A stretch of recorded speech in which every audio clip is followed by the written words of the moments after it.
invite Daryl to come forward.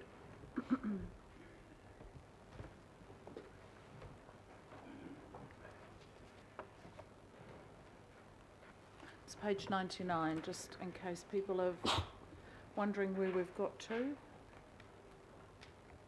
Thanks, Daryl.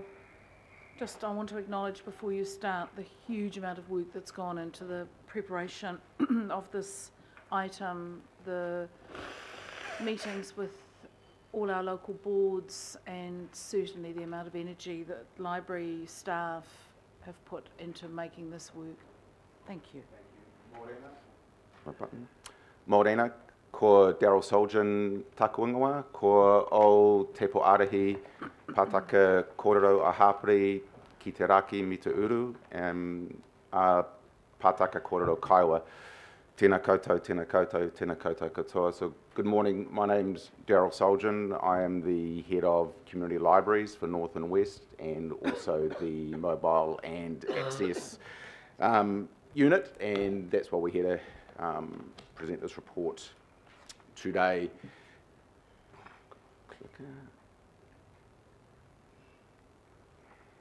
Which way am I pointing, Tam? Oh, there we go. Thank you. So I know you've all had the report, but I just wanted to highlight a few key points from the report, and then just wanted to focus really on the shifts, the change from the current to the future that we're proposing to broaden and expand the regional mobile library service. So key point number one is it requires no new money. In the previous LTP, governing body had approved capital for purchase of a replacement vehicle for the central library vehicle, and that's all in train. It increases the reach and service to Aucklanders. The service has remained almost unchanged since amalgamation. There's significant proportions of Auckland who experience real barriers to access. There's been a high level of local board support. So, as Chair mentioned, following an original presentation to this committee some time ago, I presented at the local board Chairs Forum, and subsequently the recommendation was to contact each individual local board, which I did, and of the 15 local boards that elected to have a workshop, I workshopped through the proposal with them, seeking feedback. Others were done by memo at their request, and also spent a morning with the senior people's panel. I think one of the big changes that we'll cover is a much greater focus on having impact, and a much greater focus on having impact will actually make the most difference. The proposal will result in much greater and more meaningful engagement with Māori.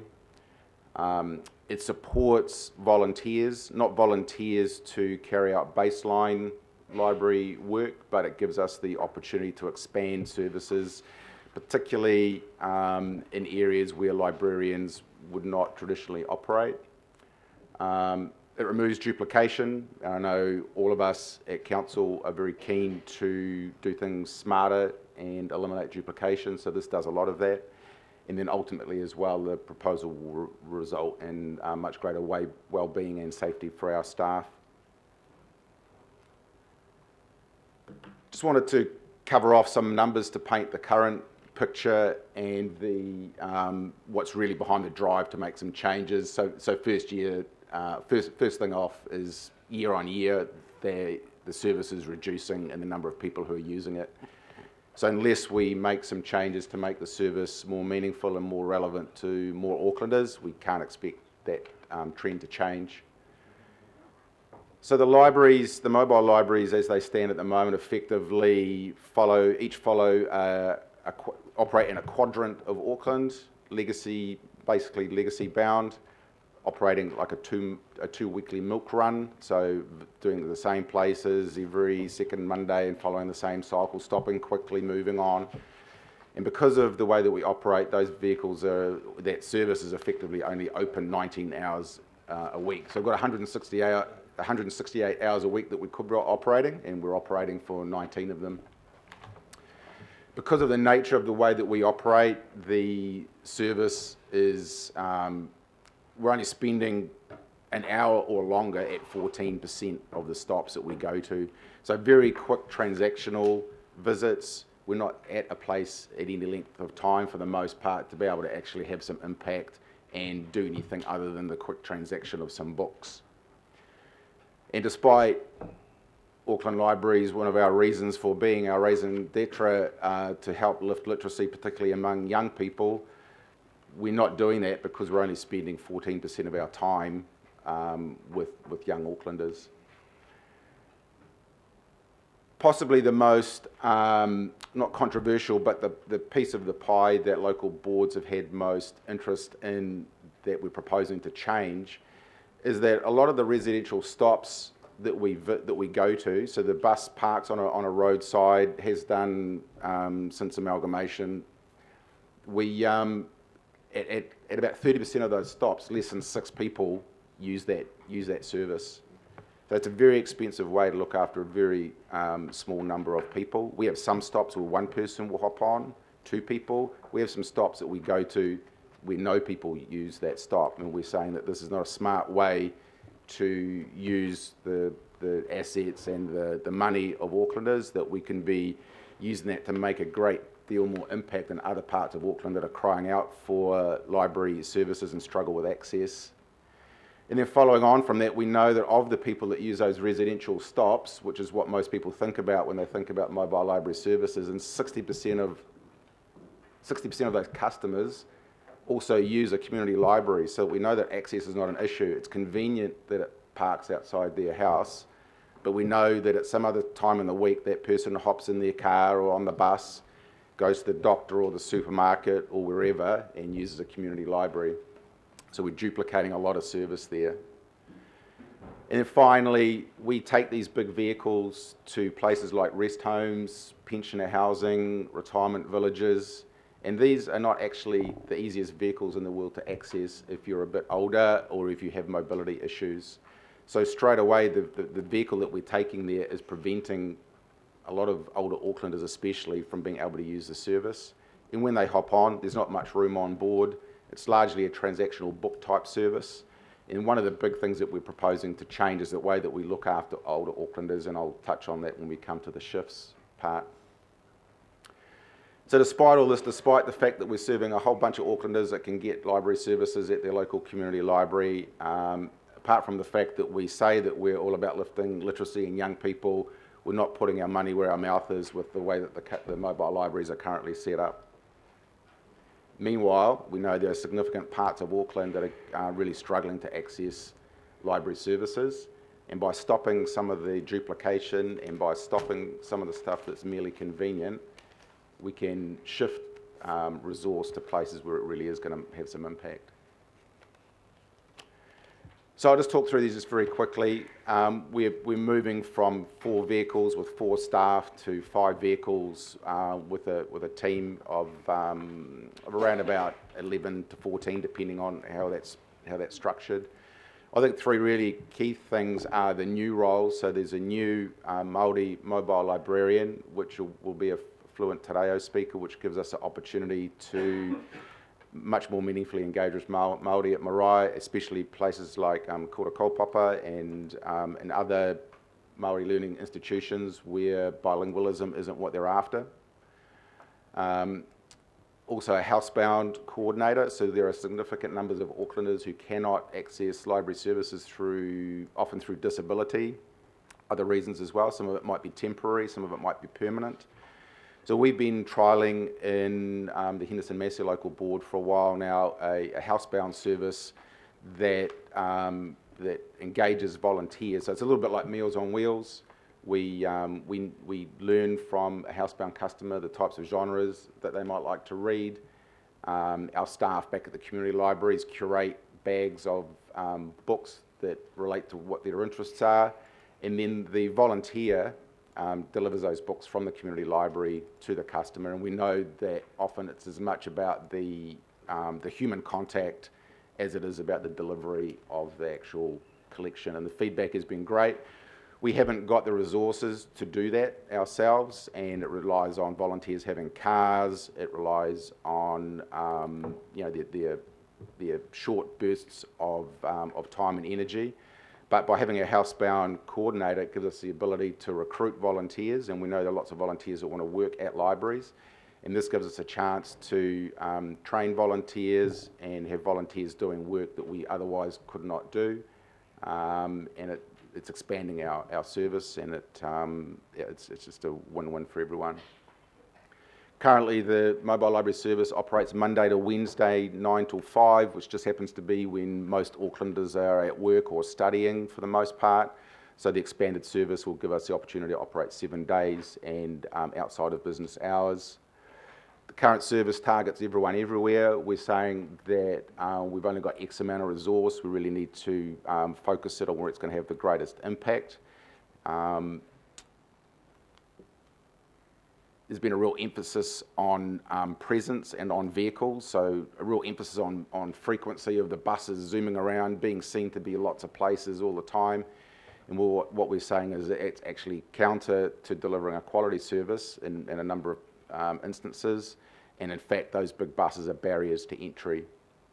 And so that's what I just wanted to touch on when I mentioned about visiting and supporting our older Aucklanders. Currently the bus rocks up, a handful of people can access it.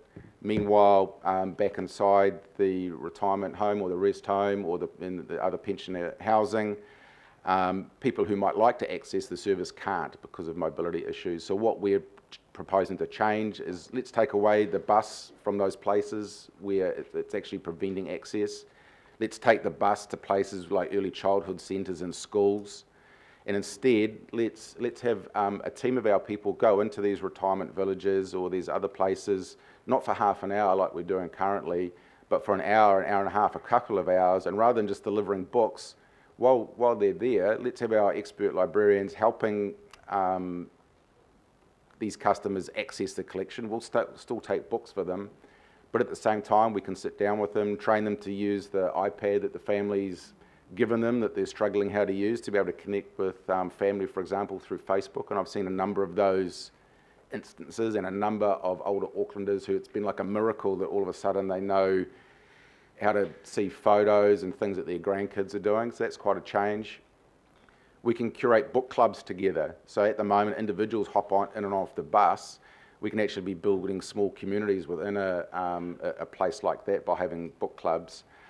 So at the end of the day, this is an example of the quality versus quality thing, and we need to get over the fact that not taking a big bus to a retirement village is a degradation of service. In fact, what we're proposing is a significantly enhanced service to what those people are getting at the moment.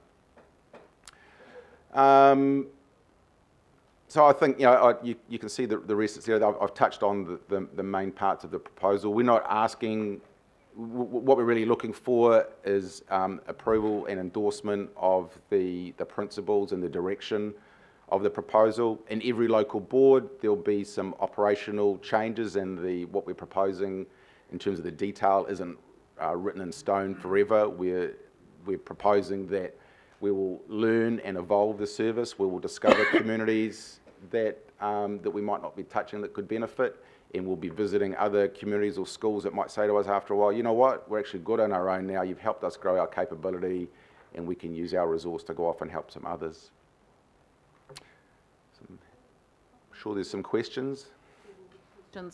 I've got Councillor Casey, or first of all, Member Blair, Councillor Casey, and then we'll go from there. Member Blair. O tuatahi me mihi atu ki a koe rā e Darryl, o tēnei te wiki o te reo. Me tō mihi mai ki a mātou, tēnei te kaunihira. Ka ki te kaha I rungi a koe I te reo. Me tō mahi o te whare puka puka nā mihi atu ki a koe rā. So just thank you for your mihi to us. Celebrating the reo, just saying it's good to see someone passionate about what their work and delivering to the community. This no question really just to support, especially in terms of your connection to the Māori communities.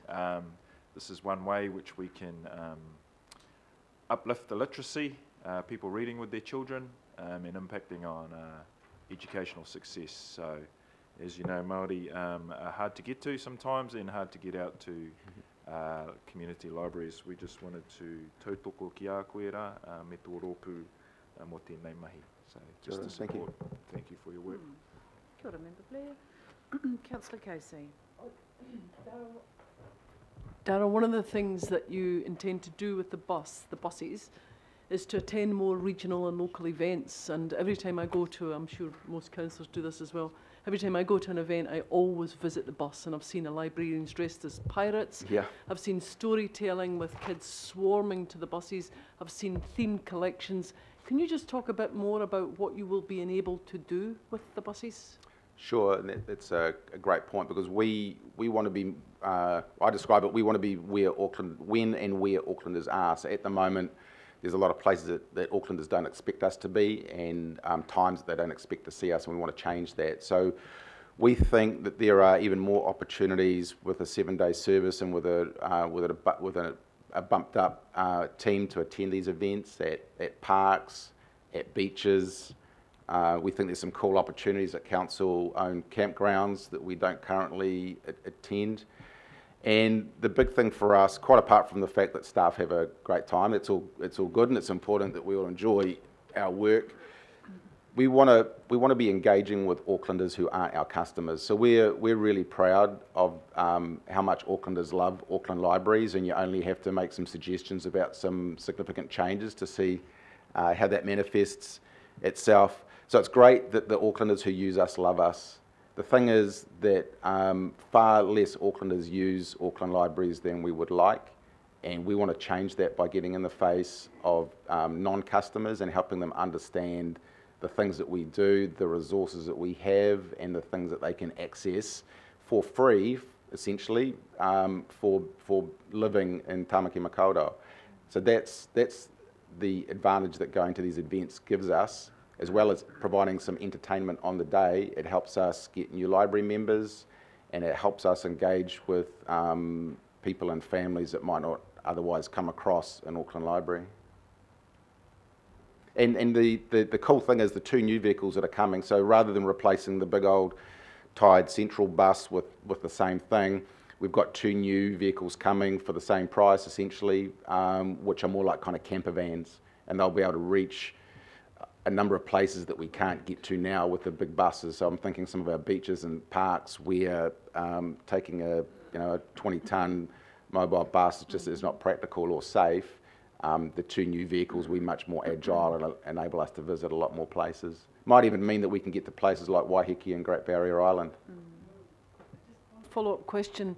In the report, it talks about increased safety for the sole drivers. Now you will have a team of volunteers to support the driver, is that right? No, so we're not using volunteers on the mobile library buses. What we're proposing is that at the moment they do everything on their own, and there's going to be a lot more opportunities to take, say, a library assistant from a community library could be spending time on a mobile library vehicle, so they're getting some professional development. The mobile library librarian is getting some extra support, and the customer's getting an increased service. It may also mean, so using the example of being able to spend more time at marae and Māori learning institutions, I think the marae is an awesome opportunity for us to be able to take our oral historian. So we could be taking our oral historian to marae to help people capture and share the stories of Auckland, which we can't do at the moment. Thank you, Councillor Casey. Councillor Sayers. Thank you, Madam Chair. Thanks for the report. I noticed that a couple of the local boards weren't supportive of it, and I just wonder if you could elaborate a little bit more what arguments they were putting forward, just so we get their point of view. Sure. Thanks. So the feedback, so there was 2 local boards who did not support the proposal, Aurake and Upper Harbour. So and when I workshop with them, it wasn't that they don't support this proposal, it's that they don't believe in the mobile library service in general. So comments to the effect of we don't have any literacy issues in our local board area. People who are over 65 have got a gold card, they can get to a bus and get to the community library. So I won't share some of the other verbatim comments, but that was the kind of the general tenor. They didn't see a mobile library service as relevant in their local board area, in a nutshell.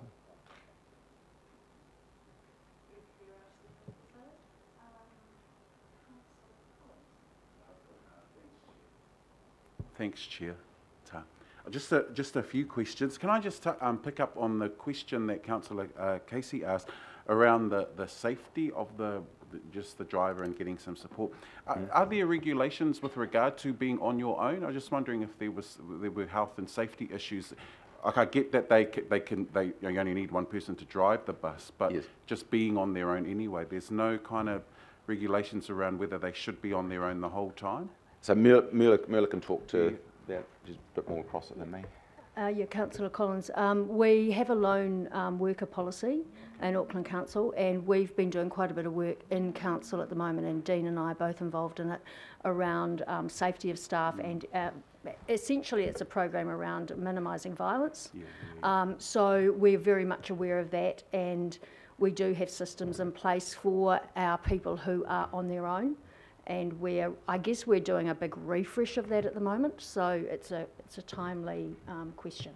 Sure. Yeah. And just two other questions, Chair. I was wondering if you've had any, I know you've sought the feedback from local boards, if you've had any either user feedback or just general feedback from library users or non-library users about the service.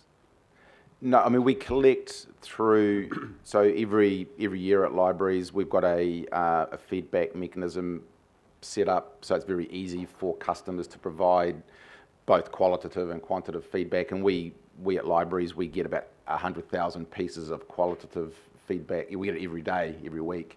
So we get that for the mobile libraries, and we get that for every community library as well, and the managers in those places make adjustments to the service based on that feedback at a local level. So we get that for each mobile library vehicle as well. Oh, okay. In terms of the proposal, I've been pretty careful to really keep this at the stage to local boards and to governing body. We didn't want to, we've been socialising some potential changes with customers, but it was important to recognise that ultimately it's this committee that decides on whether changes happen or they don't. So am I expecting that we will have a few annoyed customers? Yes, I am. Those customers where it's very convenient for them just to hop on outside their house. Can I hand on heart say that overall for Auckland it is going to be much better, because we will be visiting children and visiting isolated communities that don't get service currently? Then I think that is part of the trade-off that this committee needs to consider when making a decision. Thanks. And just finally, I noticed in the report, and I think you've picked up on some really good things around people who are housebound, Māori, older persons, and then there's a bit there around those who have low literacy and your desire to lift literacy. I don't see anything in particular advance towards specific communities, and we know that in education the lowest performing kids in our schooling system are Māori and Pacific, so I'm wondering how you plan to address that. Granted, I already know that there's great programs happening at Tupu, Otara, Mangere East, so I know what's happening in the libraries. I'm just wondering how this service will supplement what's going on around your literacy desire to lift it. Sure, so my apologies, I wasn't very explicit about that in the report. So one of the things that, one of the big shifts that we're seeing, because we're going to be stopping a lot of, or proposing to stop a number of those residential stops in parts of Auckland that are very well serviced and very well connected through the internet and a whole bunch of other things. We're proposing to shift a lot of that resources to places like Otahu, to Manukau, to be, and particularly targeting early childhood centres and low decile schools. And Joe, who's my manager, who's responsible for the operation of that service, has already got a lot of irons in the fire ready to go. So we're really excited about the impact that we can make, particularly around young Pacifica and young Māori. Awesome, thank you very much. Okay. Just to let people know, we've got Councillor Cooper, Newman, Walker Hills, and Simpson. There's nothing like libraries to really stir everybody up, but we have got quite a large agenda, so hopefully we will have addressed all the questions by the time we get to Councillor Simpson. I'll try and keep my answers shorter. Councillor Cooper.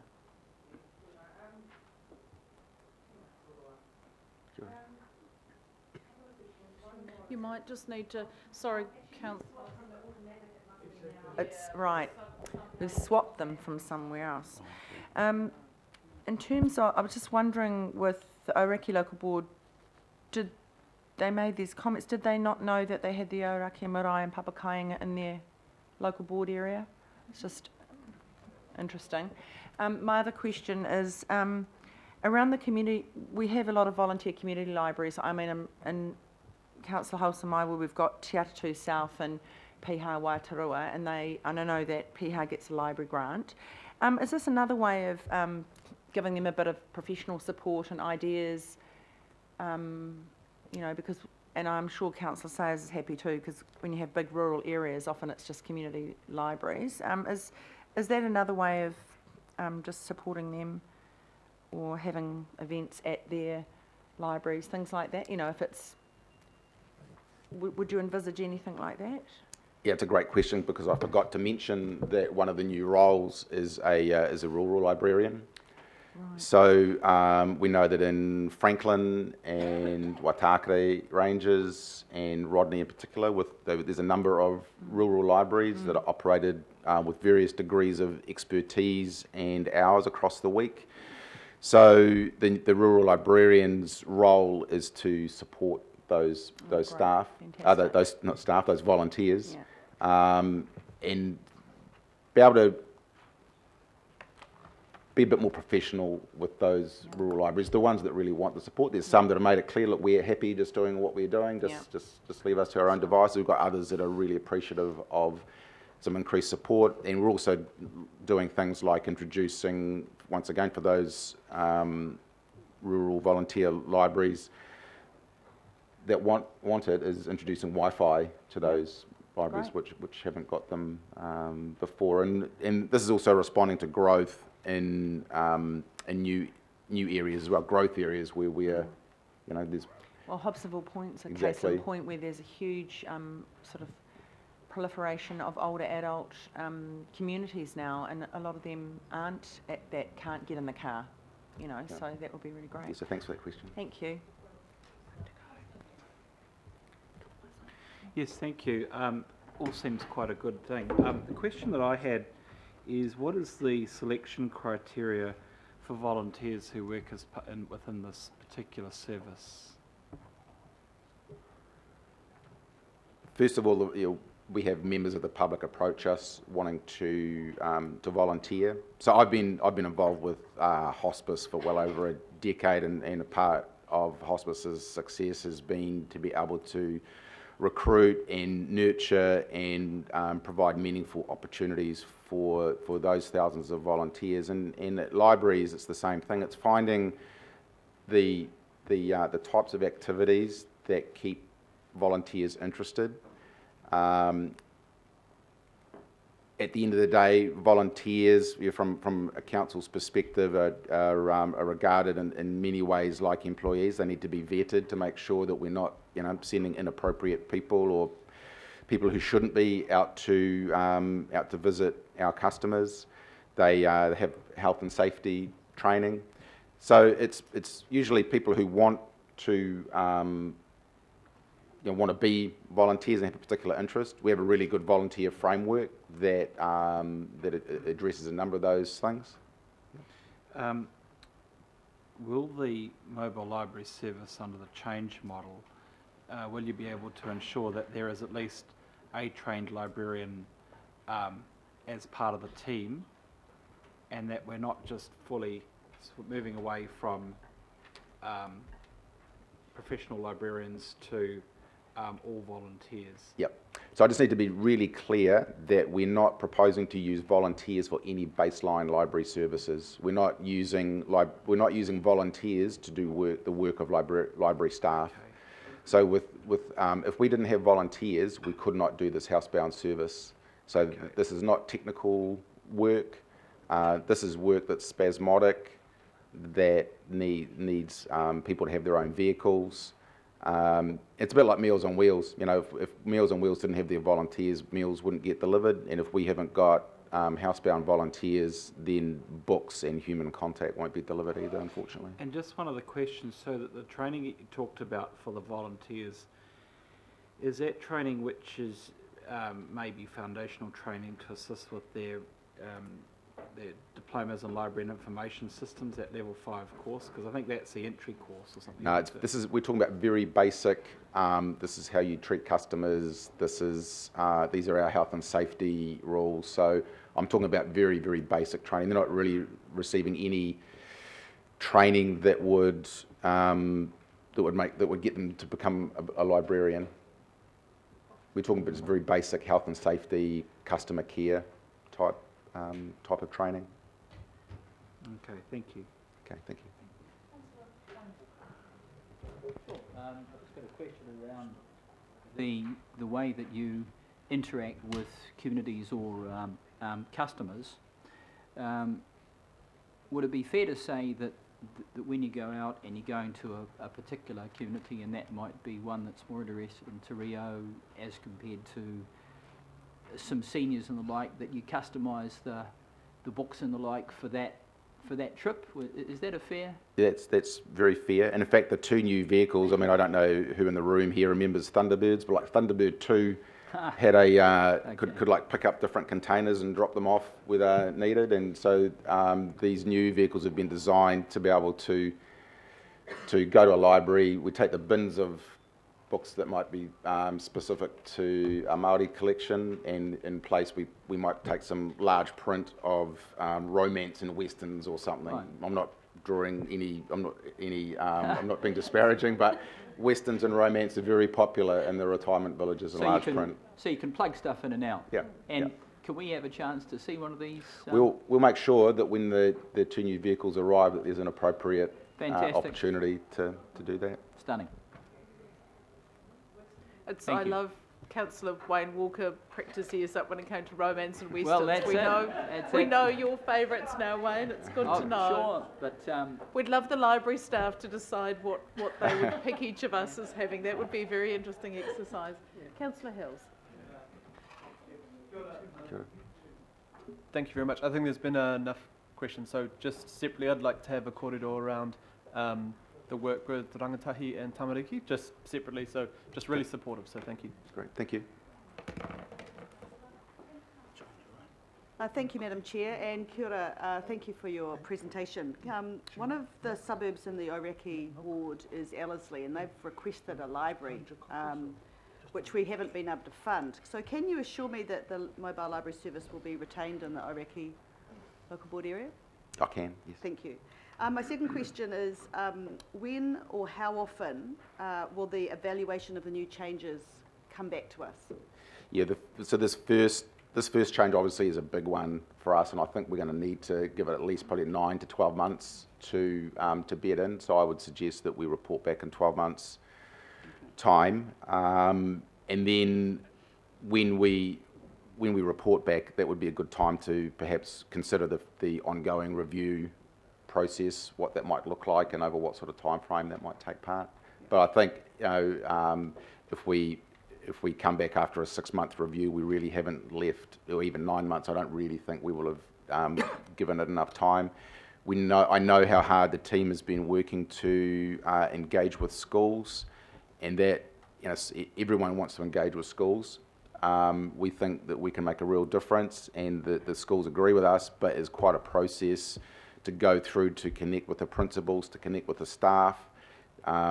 We've done a trial out west where we've got several thousand new young customers, and to do that means a whole lot of paperwork and data entry for each customer, each new young customer. So my suggestion would be 12 months, and then let's look at it.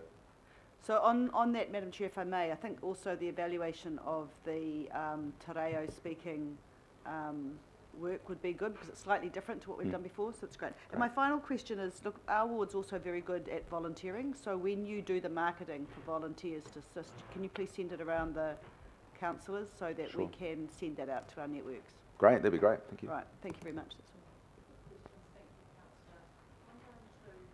Move the recommendation, and I'm actually adding a B to acknowledge our library staff for their commitment to providing services to all of Auckland. I think it's time to acknowledge these extraordinary people. Councillor Casey, you'd like to second? I think everything we've asked for, everything we've talked about, everything we've required of you is being delivered above and beyond, and I thank your staff.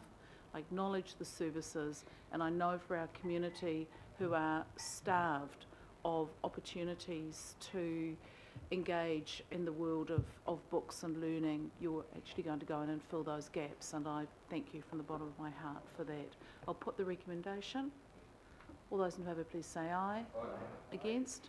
Carried. Thank you very much. Oh, sorry,